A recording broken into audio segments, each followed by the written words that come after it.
السلام علیکم ورحمۃ اللہ وبرکاتہ۔ ناظرین، پچھلی ویڈیو میں آپ نے آیت نمبر 5 کا مطالعہ کیا۔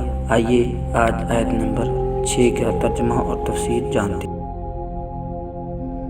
اعوذ باللہ من الشیطان الرجیم، بسم اللہ الرحمن الرحیم۔ ان الذین کفروا سواء علیہم اانذرتہم ام لم تنذرہم لا یؤمنون۔ بے شک وہ جن کی قسمت میں کفر ہے انہیں برابر ہے، چاہے تم انہیں ڈراؤ یا نہ ڈراؤ، وہ ایمان لانے کے نہیں۔ ترجمہ کنز العرفان۔ بے شک وہ لوگ جن کی قسمت میں کفر ہے ان کے لیے برابر ہے، آپ انہیں ڈرائیں یا نہ ڈرائیں، یہ ایمان نہیں لائیں گے۔ تفسیر صراط الجنان۔ ان الذین کفروا سواء علیہم، بے شک وہ لوگ جن کی قسمت میں کفر ہے ان کے لیے برابر ہے، چونکہ ٹھنڈک کی پہچان گرمی سے، دن کی پہچان رات سے اور اچھائی کی پہچان برائی سے ہوتی ہے۔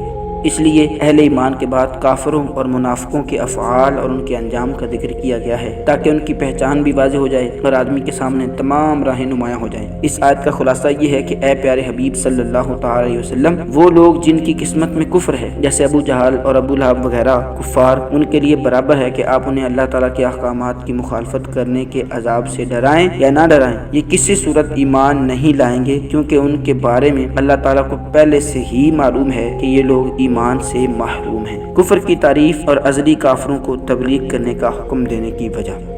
یہاں دو باتیں ذہن نشین رکھیں۔ نمبر 1، ضروریات دین میں سے کسی چیز کا انکار یا تحقیر یا استہزاء کرنا کفر ہے، اور ضروریات دین اسلام کے وہ احکام ہیں جن کو ہر خاص و عام جانتے ہوں، جیسے اللہ تعالیٰ کی وحدانیت، انبیاء کرام علیہ السلام کی نبوت، نماز، روزہ، حج، جنت دوزخ، قیامت میں اٹھایا جانا وغیرہ۔ عوام سے مراد وہ مسلمان ہیں جو علماء کے طبقہ میں شمار نہ کیے جاتے ہوں مگر علماء کی صحبت میں بیٹھنے والے ہوں اور علمی مسائل کا ذوق رکھتے ہوں۔ اس سے وہ لوگ مراد نہیں جو دور دراز جنگلوں پہاڑوں میں رہنے والے ہوں، جنہیں صحیح کلمہ پڑھنا بھی نہ آتا ہو۔ ایسے لوگوں کا ضروریات دین سے ناواقف ہونا اس دینی ضروری کو غیر ضروری نہ کر دے گا۔ البتہ ایسے لوگوں کے مسلمان ہونے کے لیے یہ بات ضروری ہے کہ وہ ضروریات دین کا انکار کرنے والے نہ ہوں اور یہ عقیدہ رکھتے ہوں کہ اسلام میں جو کچھ ہے حق ہے اور ان سب پر اجمالاً ایمان لائے۔ نمبر 2، ایمان سے محروم کفار کے بارے میں معلوم ہونے کے باوجود انہیں تبلیغ کرنے کا حکم اس لیے دیا گیا تاکہ ان پر حجت پوری ہو جائے اور قیامت کے دن ان کے لیے کوئی عذر باقی نہ رہے۔ اللہ تعالیٰ ارشاد فرماتا ہے، رسلا مبشرین ومنذرین لئلا یکون للناس علی اللہ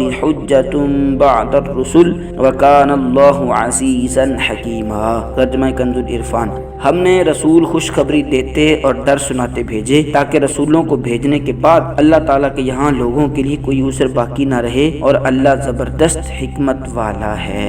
اور ارشاد فرمایا، وَلَوْ أَنَّا أَهْلَكْنَاهُمْ بِعَذَابٍ مِّن قَبْلِهِ لَقَالُوا رَبَّنَا لَوْلَا أَرْسَلْتَ إِلَيْنَا رَسُولًا فَنَتَّبِعْ آيَاتِكَ مِن قَبْلِ أَن نَّذِلَّ وَنَخْزَىٰ۔ ترجمہ کنز العرفان۔ اور اگر ہم انہیں رسول کے آنے سے پہلے کسی عذاب سے ہلاک کر دیتے تو ضرور کہتے، اے ہمارے رب، تو نے ہماری طرف کوئی رسول کیوں نہ بھیجا کہ ہم ذلیل و رسوا ہونے سے پہلے تیری آیتوں کی پیروی کرتے۔ نیز انہیں تبلیغ کرنے سے ایک فائدہ یہ بھی حاصل ہوا کہ وہ گرچہ ایمان نہیں لائے لیکن حضور پر نور صلی اللہ تعالی علیہ وسلم کو انہیں تبلیغ کرنے کا ثواب ضرور ملے گا۔ اور یہ بات ہر مبلغ کو پیش نظر رکھنی چاہیے کہ اس کا کام تبلیغ کرنا اور رضا الہی پانا ہے، لوگوں کو سیدھی راہ پر لا کر ہی چھوڑنا نہیں۔ لہذا مبلغ نیکی کی دعوت دیتا رہے اور نتائج اللہ تعالیٰ کے حوالے کر دے، اور لوگوں کے نیکی کی دعوت قبول نہ کرنے سے مایوس ہونے کی بجائے اس ثواب پر نظر رکھے جو نیکی کی دعوت دینے کی صورت میں اسے آخرت میں ملنے والا ہے۔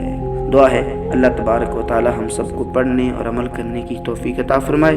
ناظرین، ہمارے چینل کو سبسکرائب کیجئے، ویڈیو کو لائک کیجئے۔ اللہ حافظ۔